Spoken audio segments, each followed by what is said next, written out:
രോഗിയുമായി പോയ ആംബുലൻസിന് നേരെ കല്ലെറിയുന്ന CCTV ദൃശ്യങ്ങൾ പുറത്തുവന്നു. കോഴിക്കോട് നടവണ്ണൂർ കരുവണ്ണൂരിലാണ് സംഭവം.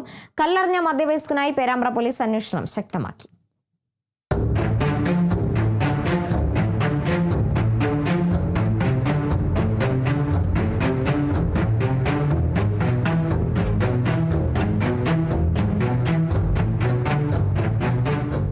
പേരാമ്പ്രയിൽ നിന്നും കോഴിക്കോട് മെഡിക്കൽ കോളേജിലേക്ക് പോവുകയായിരുന്ന ആംബുലൻസിന് നേരെയായിരുന്നു കല്ലേറ്. ഇന്നലെ ഉച്ചയ്ക്ക് 2:30 കരുവണ്ണൂരിലായിരുന്നു സംഭവം.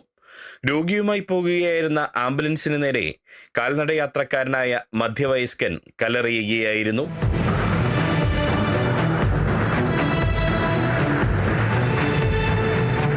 കരുവണ്ണൂർ നയാര പെട്രോൾ പമ്പിന് സമീപത്താണ് സംഭവം ഉണ്ടായത്.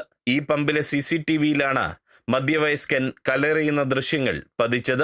ഇയാൾ നടന്നു പോകുന്നതിനിടെ ആംബുലൻസ് വരുന്നത് കണ്ട് കൈനീട്ടിയിരുന്നു. പിന്നാലെ ആംബുലൻസ് കടന്നു പോകുമ്പോൾ കല്ലെടുത്ത് എറിഞ്ഞു. സംഭവത്തിൽ ആംബുലൻസിന്റെ ഇടതുവശത്തെ ഗ്ലാസിന് കേടുപാടുകളുണ്ടായി. CCTV ദൃശ്യം കേന്ദ്രീകരിച്ചാണ് പേരാമ്പ്ര പോലീസ് അന്വേഷണം തുടങ്ങിയത്. Kerala vision news, Kozhikode.